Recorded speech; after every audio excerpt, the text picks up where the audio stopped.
శ్రీ గురు బ్రహ్మ శ్రీ మహాగణపతి నమః. వారఫలాల కార్యక్రమానికి స్వాగతం. రాబోతున్నటువంటి మే 4 నుండి 10వ తారీఖు వరకు ద్వాదశ రాశుల వారికి చంద్రమానాన్ని అనుసరించి గోచార రీత్యా ఈ యొక్క వారం ఎలా ఉండబోతుంది అనేది చూద్దాం. ఈ వారంలో ముఖ్యంగా మన గ్రహస్థితి రీత్యా మనం గమనించినట్లయితే ఏదైతే షష్టగ్రహ కూటమి జరిగిందో ఆ యొక్క షష్టగ్రహ కూటమిలో ఉన్నటువంటి పంచగ్రహాలు అయినటువంటి రాహువు, శుక్రుడు, బుధుడు మరియు శని, దాంతోపాటు ఇక పంచగ్రహాల్లో బుధుడు యొక్క మార్పు అనేది మే 7వ తారీఖున జరగబోతున్నది. అదేవిధంగా రవి యొక్క మార్పు ఆల్రెడీ జరిగింది. ఇక గురువు యొక్క స్థితి వచ్చేటప్పటికే మనకు వృషభంలో కొనసాగుతుంది. రవి యొక్క స్థితి మనం గమనించినట్లయితే మేషంలో కొనసాగుతుంది. అదేవిధంగా బుధుడు యొక్క స్థితి కూడా మే 7వ తారీఖున మారుతున్నది. కేతువు యొక్క స్థితి వచ్చేటప్పటికి మనకు కన్యలో కొనసాగుతుంది.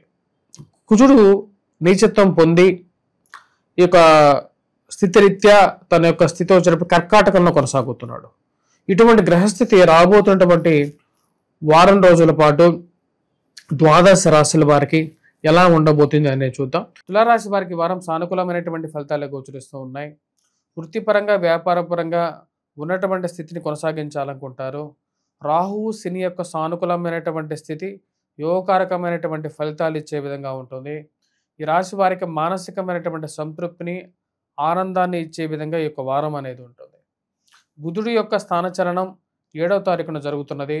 అది ఆరోగ్యపరంగా రికవరీని ఇవ్వగలుగుతుంది. శత్రు సంబంధితమైన విషయాల్లో విజయాన్ని సాధించగలుగుతారు. ఆరోగ్యపరంగా గతంతో పోల్చుకుంటే కొంచెం అనుకూలమైనటువంటి ఫలితాలు అనేవి ఆరంభం అవుతూ ఉంటాయి. ఈ రాశి వారికి ఇరుగు పొరుగు సఖ్యత విషయంలో సానుకూలంగా ఉంటుంది. మాట్లాడే విషయంలోనూ, మాట్లాడే వారితోనూ కొంచెం మానసికమైనటువంటి మంచి వాతావరణంలో మాట్లాడగలుగుతారు. మరియు అదేవిధంగా ఈ రాశిలో ఉండేటువంటి వారికి ఫైనాన్షియల్గా రొటేషన్ అనేది ఈ వారం అనుకూలించే విధంగా ఉంటుంది. 7వ తారీఖు నుండి బుధుడి యొక్క సంచారం అనేది 7వ తారీఖున జరుగుతున్నది. అది యోగాన్ని ఇవ్వగలుగుతుంది. ఈ రాశిలో ఉండేటువంటి వారికి ఏది ఏమైనప్పటికీ కూడా మీరు చేస్తున్నటువంటి కష్టాన్ని తగినటువంటి ప్రతిఫలం అనేది పొందగలుగుతారనేటువంటి నమ్మకాన్ని మీరు పొందగలుగుతారు. విద్యార్థులు, విద్యా సంస్థల్లో పనిచేస్తున్నటువంటి వారికి కష్టే ఫలి అనేట్ల విధంగా ఉంటుంది. మ్యాథమెటిక్స్ విషయంలో కొంచెం కష్టపడి జాగ్రత్తగా చదవాలని చెప్పి నిర్ణయించుకుంటారు. కుజుడు యొక్క స్థితి అంత సానుకూలమైనటువంటి స్థితిలో లేదు. తద్వారా వచ్చేటప్పటికి ఇది ఎక్కువ కష్టాన్ని కలిగించే విధంగా ఉంటుంది. ఈ రాశిలో ఉండేటువంటి వారికి రాహువు, శని యొక్క స్థితి అనుకూలమైనటువంటి ఫలితాలు ఇవ్వగలుగుతుంది. రాజకీయంగా ఎదగడానికి మీరు చేసేటువంటి ప్రయత్నాలకి సానుకూలమైనటువంటి ఫలితాలు గోచరిస్తూ ఉన్నాయి. మెటల్స్లోనూ ఇన్వెస్ట్మెంట్స్, క్రూడ్ ఆయిల్ సిన్లో ఇన్వెస్ట్మెంట్స్ యోగాన్ని ఇచ్చే విధంగా ఉంటుంది. రాజకీయ పరిపక్వత పొందగలుగుతారు. విద్యార్థులు అనుకూలమైనటువంటి ఫలితాలు ఉన్నప్పటికీ కూడా మ్యాథమెటిక్స్లో కొంచెం ఎక్కువగా కష్టపడి చదవాలి. వివాహ ప్రయత్న సంబంధితమైన విషయాల గురించి ప్రయత్నాలు ఆరంభించాలని చెప్పి మొదలు పెడతారు. దాని గురించి చేసేటువంటి ప్రయత్నాల్లో 1 అడుగు ముందు 2 అడుగులు వెనక్కి వెళ్ళటం అర్థం కానటువంటి వ్యవహారంగా ఉంటుంది. దీనికి తగినటువంటి ఒక పరిష్కారం కనుగొనాలి అని చెప్పి భావిస్తారు. ఎందుకంటే ఈ యొక్క ఉద్యోగ ప్రయత్నాల్లోనూ మరియు అదేవిధంగా వ్యాపార ప్రయత్న సంబంధితమైన విషయాల్లోనూ అవసరమైనటువంటి సమయంలోనే మార్పు చేసుకోవాలి అని చెప్పి అనుకుంటారు.